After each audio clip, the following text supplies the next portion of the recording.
사실은 하나님께서 우리에게 어떻게 보면 좀 윤리적이고 도덕적이고 어떻게 보면 우리에게 상당한 부담이 될 수도 있는 말씀들이에요.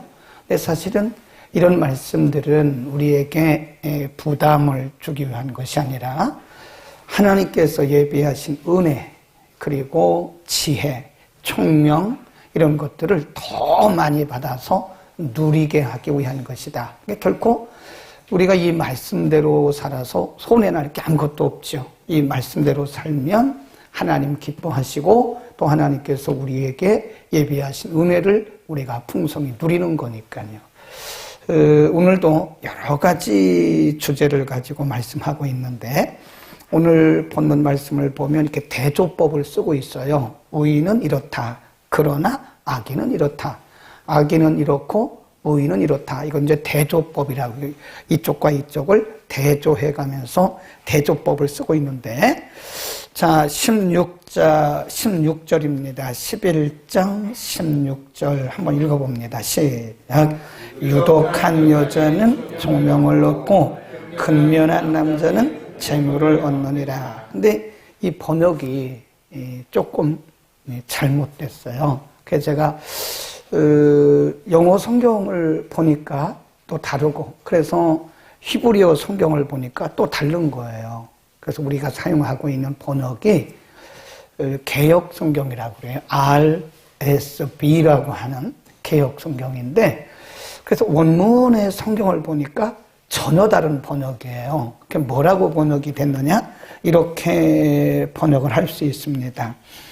유독한 여자는 존경을 받고, 이게 두 문장이에요. 유독한 여자는 존경을 받는다. 그러나, 그러나, 전혀 대조입니다. 그러나, 유독한 여자는 존경을 받습니다. 존경을 얻습니다. 그러나, 근면한 그랬는데 근면이 아니고요. 포악한 남자는 재물만 얻을 뿐입니다. 그렇게 돼 있어요. 그거 한번 바꿔서 써놓으세요. 은혜로운 여자, 유독이란 말은 은혜로운 그런 뜻입니다. 은혜로운 여인은 존경을 얻고 그러나 포악한 남자는 재물만 얻을 뿐입니다. 그래요. 그러니까 여기서 여성, 남성 그랬지만 우리 모두에게 해당되는 거죠. 인간에게 해당되는 것이 뭐냐? 자비라는 거예요. 자비. 헤세드. 사람들에게 이렇게 자비를 베풀고 긍휼을 베푸는 사람은 gain respect. 존경을 얻는다. 사람들에게 존경을 받는다. 그러나 사람이 포악해요.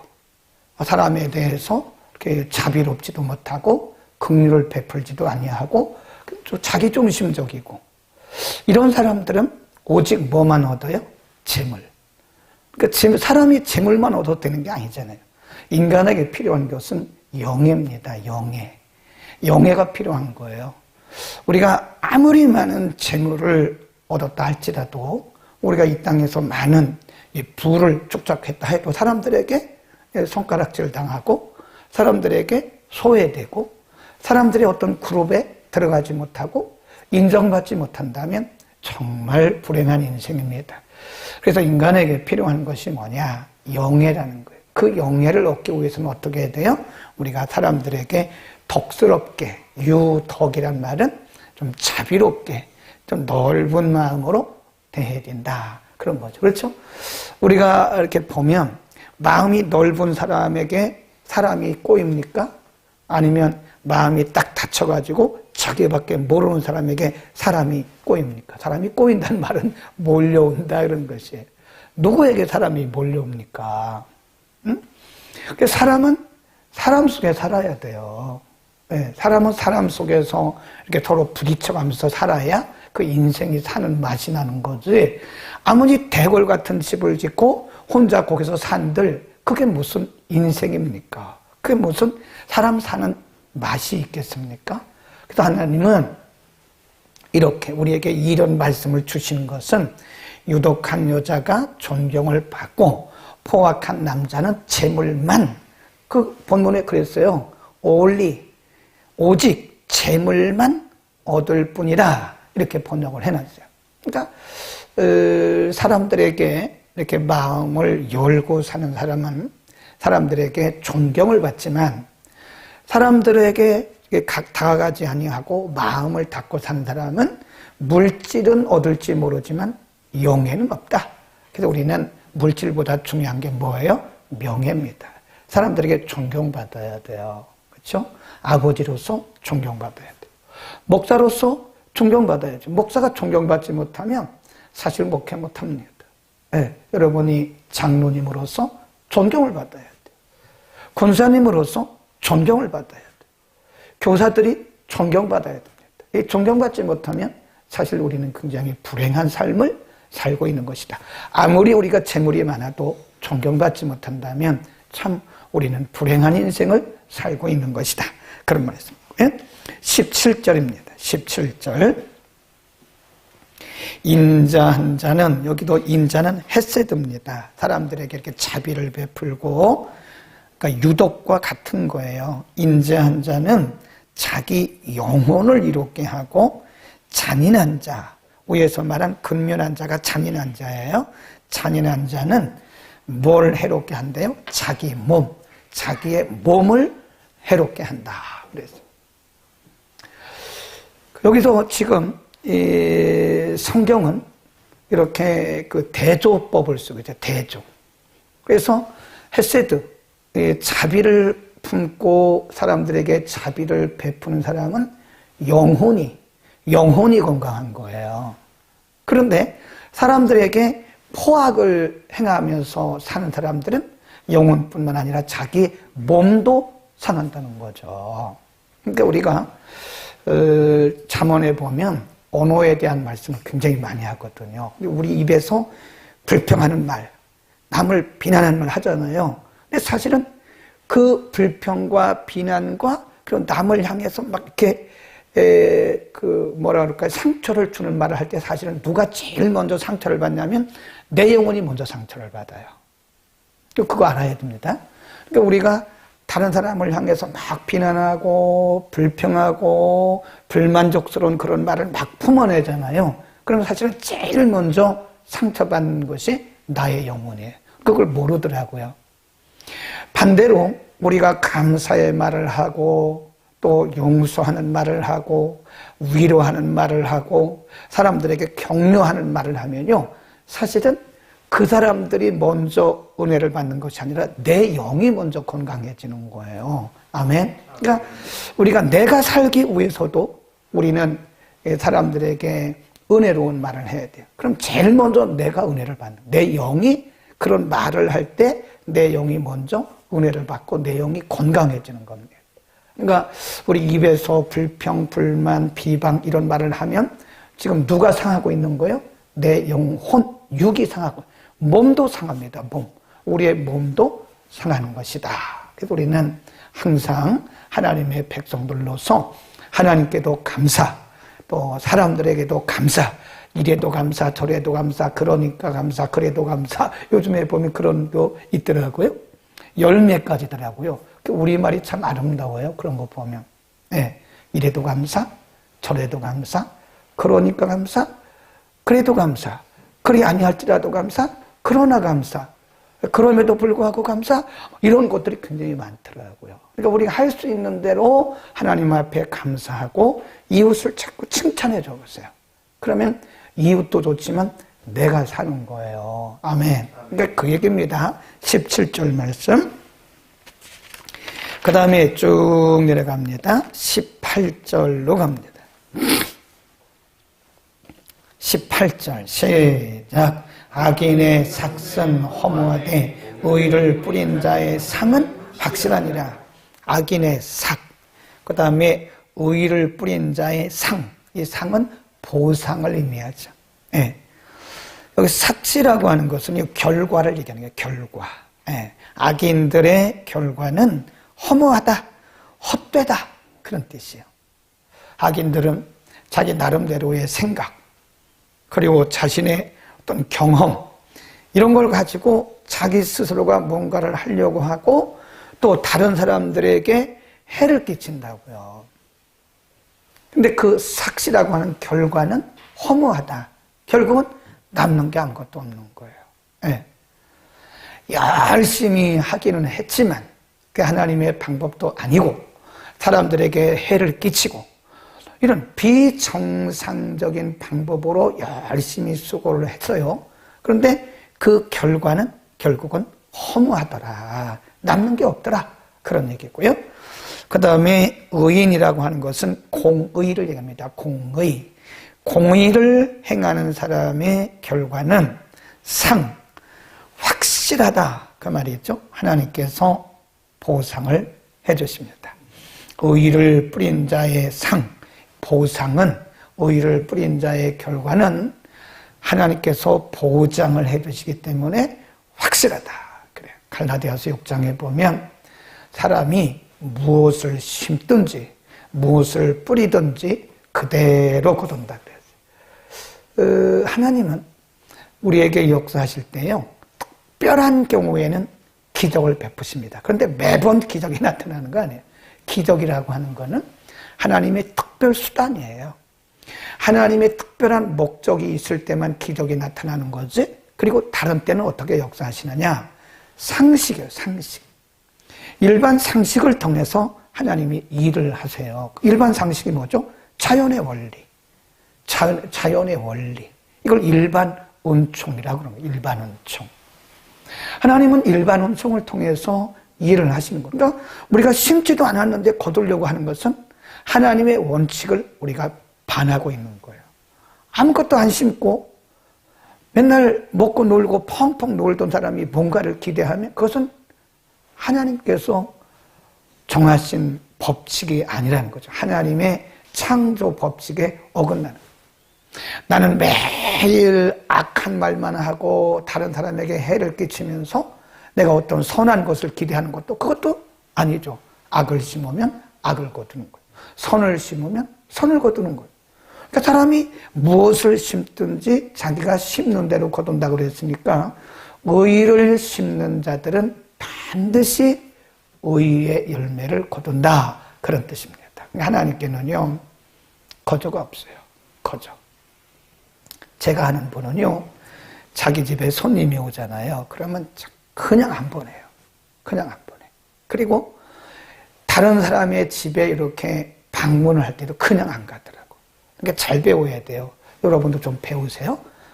특별히 어르신이 계신 집에는 빈손으로 가면 안 된다고. 하다못해 박하사탕이라도 사가지고 들어가야 되는 거예요. 어르신이 계신 집에는 빈손으로 가는 게 아니에요. 그리고 남의 집에 갈 때도 빈손 가는 게 아니라고요. 그분 얘기가 그분. 그리고 자기 집에 손님이 오면 그냥 보내는 법이 없어요. 항상 그분의 집에는 항상 뭔가가 이렇게 준비되어 있어요. 그래서 누군가 오면 어떤 물건이 없으면 봉투에다 뭐 5만 원이라도 3만 원이라도 차비라도 넣어서 이렇게 보내더라고요. 근데 그분의 그 자녀들을 보면요, 그 자녀들이 진짜 풍성해요. 아들, 딸, 사오남매가 되는데 그 자녀들이 무슨 일을 하든지 잘 되더라고요. 왜 그랬을까요? 부모가 심은 거예요. 그러니까 우리의 자녀들이 영적으로나 육적으로, 혼적으로, 물질적으로 이렇게 좀 풍성하게 되기를 원한다면 부모인 우리들이 심어야 돼요. 자꾸 심어야 됩니다. 네. 심지도 않고 뭔가를 거두기를 바라는 것은 하나님의 일반적인 그 원칙에, 원리에 반하는 거죠. 기도도 심는 거랑 똑같은 거예요. 네. 우리가 열심히 기도하는 것은 지금 다 그것이 어떤 때는 아무런 열매가 없고 흔적도 없는 것 같지만 기도도 심는 겁니다. 열심히 심어보세요. 열심히 기도로 심으면 하나님께서 언젠가는 기도의 결과를 보게 하신다. 아멘. 물질로 심고 몸으로 심고 봉사함으로 심고 열심히 심어보세요. 땀 흘리면서 심어보세요. 그러면 반드시 시편에 뭐라고 그랬어요? 눈물을 흘리며 씨를 뿌리러 나가는 자는 뭘로? 기쁨으로. 뭘 가지고 와요? 단을 거두리라 그랬잖아요. 그러니까 분명히 악을 뿌리는 자는 악을 거두고 의를 뿌리는 자는 반드시 의를 거두게 되어 있다. 그건 하나님의 원리다 하는 겁니다. 20절입니다. 쭉 내려가요. 20. 시작. 마음이 패려한 자는 여호와의 미움을 받아도 행위가 온전한 자는 그의 기뻐하심을 받느니라. 여기도 보면요, 대조법이에요. 대조. 앞과 뒤가 마음이 패려한 자는 여호와의 미움을 받는다. 그러나 행위가 온전한 자는 하나님의 기뻐하심을 받는다. 그랬어요. 거기 보면 마음과 행위가 이렇게 비교되고 있어요. 여기서 마음이 패려하다. 이 패려하다 그 말이요, 히브리어에 보니까 약해쉬라. 약해쉬란 말은 마음이 이렇게 굽었다 그런대요. 굽었다. 약해시라고 하는 그 히브리어 단어는요, 굽었다. 마음이 굽었다. 그러니까 마음이 이렇게 딱 펴진 사람이 있잖아요. 정직하고 온유하고 겸손하고 선하고, 이것은 마음이 펴진 거예요. 근데 어떤 분들을 보면 마음이 이렇게 굽어 있어요. 이게 패려, 약해쉬라고 하는 것은, 히브리어 약해쉬라고 하는 것은 굽었다. 마음이 굽은 자는 하나님께 뭘 받아요? 미움을 받고 행위가 온전한 자는 그의 기뻐하심을 받느니라. 여기서 보면 마음, 행위. 마음은 보이지 않는 우리의 속사람을 얘기하는 거죠. 행위는 뭐죠? 보이는 겉사람을 얘기하는 거예요. 그러니까 하나님이 우리의 속사람과 겉사람을 동시에 보신다고 그랬죠. 오늘 새벽에도 말씀드렸잖아요. 그 정직이라는 게 뭐냐? 정직은 자기에게 정직한 게 제일 먼저입니다. 네. 그러니까 하나님은 우리의 겉사람과 우리의 행동과 우리의 마음을 동시에 보세요. 근데 우리는 봐요, 못 봐요? 못 보잖아요. 우리가 어떻게 사람의 마음을 봅니까? 누가 여러분, 나는 당신의 마음을 다 보고 있어. 그거 믿지 마세요. 거짓말이에요. 볼 수가 없습니다. 하나님께서 우리의 눈을 이렇게 가려놓으셨어요. 이렇게 우리의 눈에 커튼을 쳐놨습니다. 아무리 기도해도 다른 사람의 비밀을 모릅니다. 왜냐하면 만일 우리가 기도해서 다른 사람의 비밀을 다 알아낸다면 이 세상이요, 무질서합니다. 그래서 하나님은 인격적인 분이시기 때문에 모르겠어요. 뭐 일부를 조금 뭐 보여주는지 모르지만 모릅니다. 아무리 기도를 하고 아무리 신령해도요, 모릅니다. 물론 귀신이 가르쳐 줄 수도 있겠죠. 근데 그건 거짓말이고, 하나님께서 우리 눈에 이렇게 커튼을 쳐놓으셨어요. 그래가지고 다른 사람의 마음을 안다든지 다른 사람의 그 비밀을 안다든지 모릅니다. 몰라요. 다 커튼을 쳐놨어요. 네. 그래서 우리가 서로가 자기 마음을 표현하지 않으면 모릅니다. 근데 우리가 자기 마음을 정직하게 표현하지 못할 때도 많잖아요. 꾸며서 거짓으로 할 때도 있잖아요. 그런데 사람은 몰라요. 그냥 거짓말로 자기 마음을 꾸며도 우리는 모릅니다. 그런 일을 하고 사는 거죠. 네. 그러니까 서로 속이고 속고 사는 거예요, 사람들은. 네. 서로 속이고 속는 겁니다. 나는 아니라고 말할지 모르지만 다 서로 속이고 속고 그러고 살아가는 거예요. 근데 하나님은 우리의 중심, 우리의 마음에서 일어나는 생각과 그리고 우리의 그 행동을 동시에 보세요. 그러니까 지금 내가 하는 말이 거짓말인지 아닌지 하나님은 다 아신다고요. 나 겉사람과 우리의 속사람을 동시에 보시기 때문에 정직이라고 하는 것은 먼저 나에게 정직한 거예요. 그러니까 우리가 거짓말을 하는 것은 하나님께도 하나님을 속이는 것이고 자기를 속이는 것이고 다른 사람을 속이는 것이다. 여기서 마음이 패려하다라고 하는 것은 그런 굽은 마음을 얘기하는 거예요. 마음이 굽으면 하나님께서 싫어하세요. 그러니까 우리가 하나든 둘이든 셋이든 정직하게 사는 것이 좋다. 하나님께서 기뻐하신다. 22,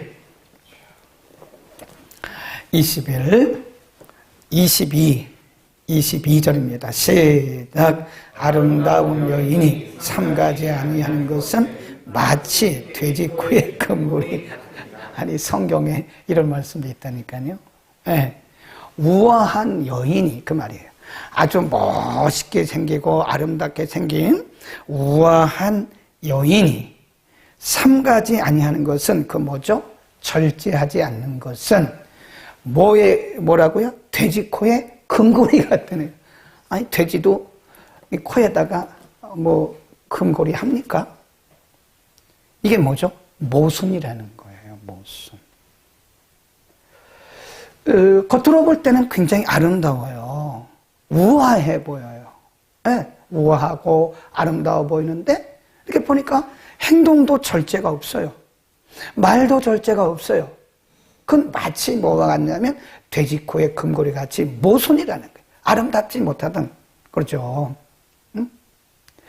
이 말은 여성들에게만 해당되는 게 아닙니다. 우리 모든 사람들에게 다 해당이 되는 거예요. 그래서 여기서 가르치는 것이 뭐냐면 절제하라, 절제. 규모, 품위를 지켜라. 여러분, 우리 크리스찬들은요, 품위가 있어야 됩니다. 반드시 품위가 있어야 돼요. 품위를 지켜야 돼요. 우리 예수 믿는 사람들이 말도 막 하고 말해요. 행동도 막 하고 그러면 그 품위가 뭐 한다 그래요? 품위가 약화됐다. 품위가 떨어진다. 품위가 없다. 그러잖아요. 그래서 이제 보통 이 회사에서는 그게 있다고 그래요. 회사에서는 예를 들어서 회장님에게 나가는 급여가 예를 들어서 500만 원이에요. 그러면 그 법인에서 합법적으로 이 회장님에게 품위를 유지하도록 500만 원 정도 또 준다는 거잖아요.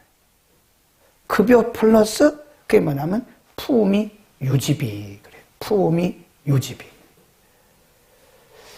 왜 그럴까요? 그 회장님은 그 회사를 대표하는 분이잖아요.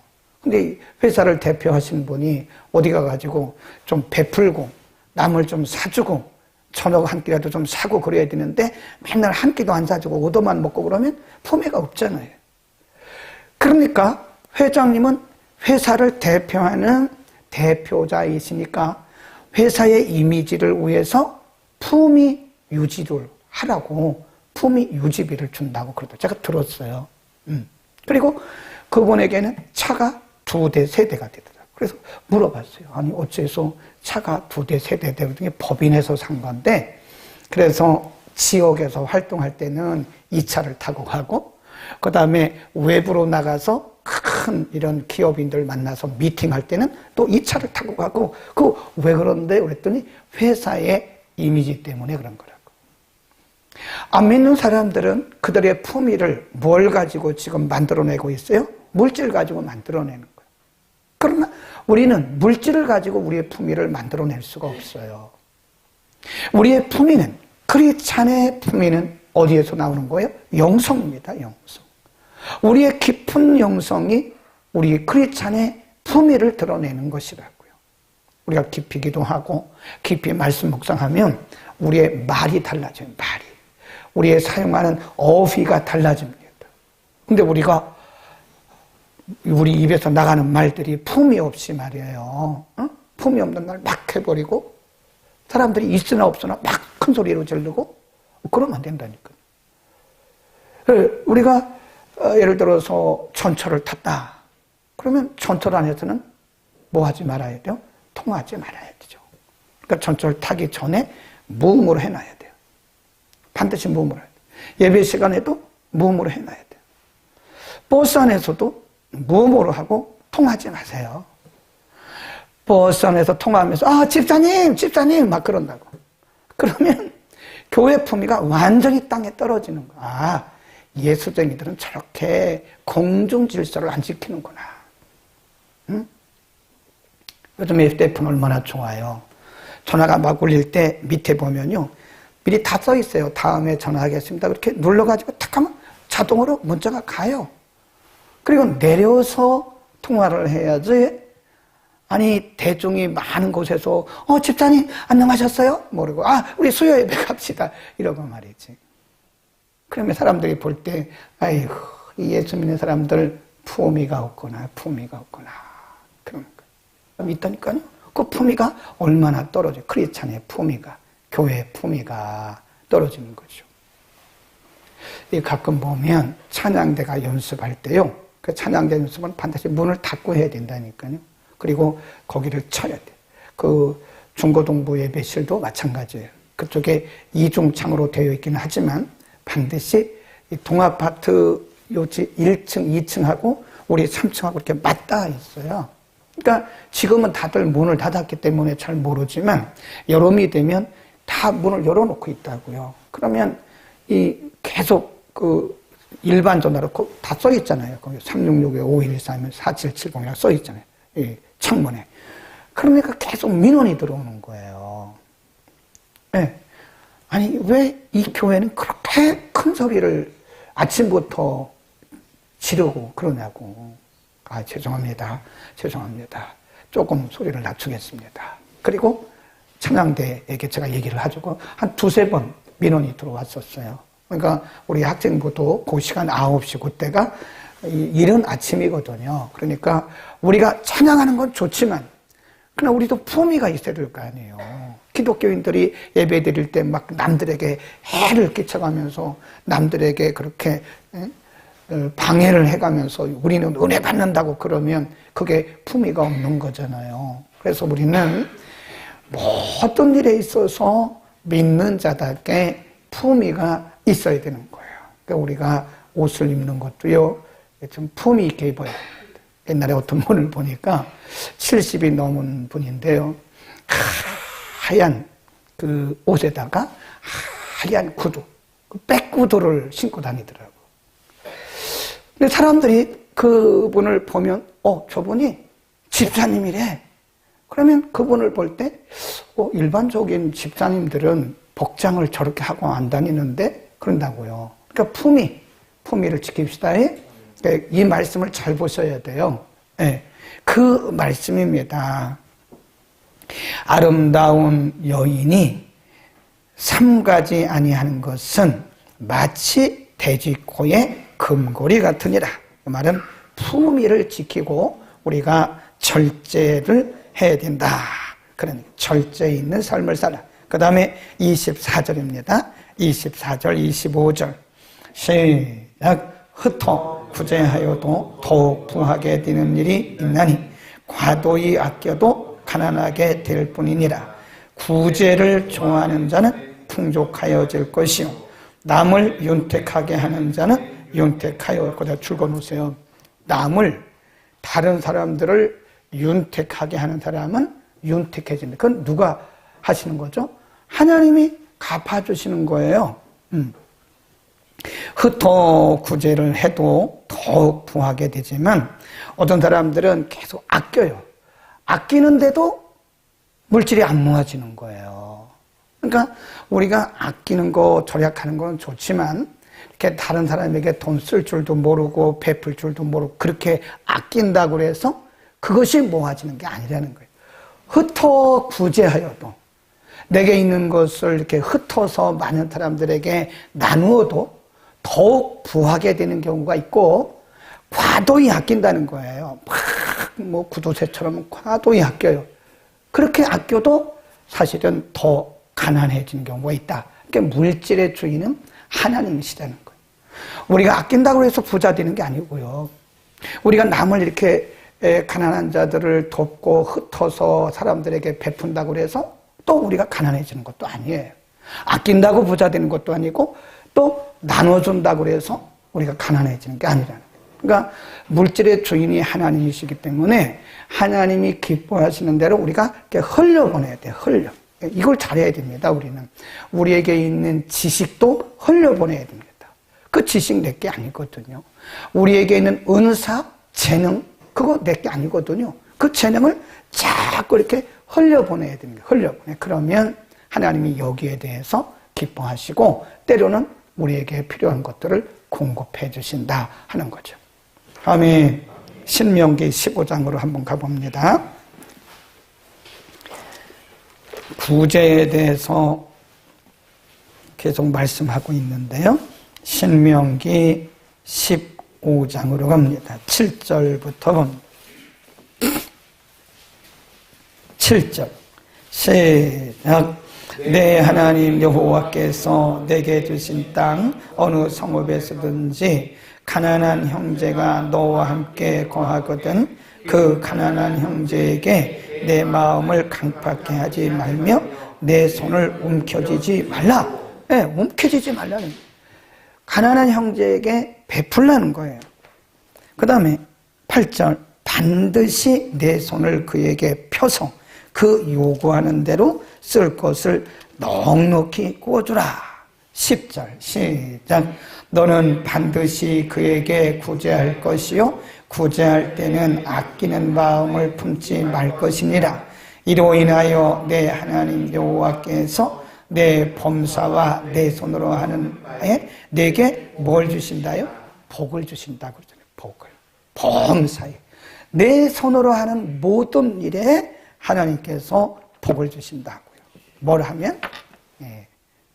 약자들, 나그네, 고아, 과부, 극빈자 이런 어려운 자들에게 우리가 베풀고 나누면 하나님께서, 이게 하나님의 약속이에요. 하나님 말씀하시기를 내 손으로 하는 모든 일에 내가 복을 주리라. 틀림없습니다. 이거 틀림없어요. 여러분 지금 여러 번 나오는데 신명기에서 여러 번 반복되는 것이 내가 내 손으로 하는 범사에 복을 주시다. 그러니까 우리가 이제 주머니를 지갑을 열어야 돼요. 기독교 개혁자 중에 한 분이 이런 말을 했어요. 크리스찬들은 지갑부터 거듭나야 된다. 지갑. 그러니까 정말 하나님의 은혜를 알고 또 하나님의 말씀대로 사는 사람들은 자기의 물질 개념이 달라진다는 거예요. 물질 개념이 거듭나는 거죠. 자꾸 모으고 쌓고 하는 것은 성경적이지 않죠. 흩어서 구제라는 거예요. 흩어서 움켜쥐지 말라는 거예요. 어려운 사람들에게 움켜쥐지 말고 반드시란 말을 2번 쓰세요. 반드시 흩어서 그들에게 나눠주라. 그래야면 하나님께서 너에게 하는 모든 내 손으로 하는 범사에 복을 주시리라. 아멘. 교회도요, 물질적으로 우리가 허덕이면 안 돼요. 교회가 물질적으로 허덕인다는 것은 성도들이 어렵다는 얘기거든요. 해야 돼요. 퍼내야 됩니다. 자꾸 퍼내면 그런 말이 있잖아요. 고인물은 썩어요. 자꾸 우리가 벌어가지고 은행에 쌓고 벌어가지고 또 저축하고 적금 들고, 물론 저축도 하고 적금도 떨어야 되지만 이렇게 퍼낼 줄을 모르면 그것은 이제 고여있는 물과 똑같아요. 그러나 우리가 이게 샘물을 보면요, 퍼내면 퍼낼수록 새로운 물이 나와요. 그렇죠? 그 샘물은 그렇더라고 보니까. 샘물은요, 자꾸 퍼내면 퍼낼수록 이 속에서부터 새로운 물이, 생수가 올라오더라고요. 그러나 계속 고여있는 물은 점점 흐려지고 나중에는 오래되면 썩어가는 거죠. 그 하나님의 원리도 똑같은 거예요. 우리에게 하나님이 주신 것, 내 거 아니잖아요. 이것을 우리가 자꾸 퍼내서, 그러면 하나님께서 기뻐하시고 하나님께서 우리에게 또 보상을 해주시죠. 우리가 보상을 받으려고 하는 건 절대 아니죠. 하나님이 우리에게 주셨으니까 하나님을 대신해서 나누는 거지, 우리가 무슨 보상받으려고 그런 거 합니까? 근데 아니라고요. 하나님은 심는 자에게 거두게 하시기 때문에, 심은 대로 거두게 하시기 때문에 우리가 보상을 기대하지는 않지만, 그러나 그럼에도 불구하고 하나님 우리에게 보상을 해주시는 것이다. 우리가 영적으로도 좀 풍성해야 됩니다. 그리고 물질적으로도 좀 풍성해야 돼요. 교회가 재정이 없어가지고 매일 이것도 못한다 저것도 못한다 그러면 되겠습니까? 넉넉해가지고 어려운 교회들 좀 도와주고, 그냥 사회적 약자들도 좀 풍성하게 도와주고, 얼마나 좋아요. 우리가 그렇게 되기를 바랍니다. 기도하겠습니다.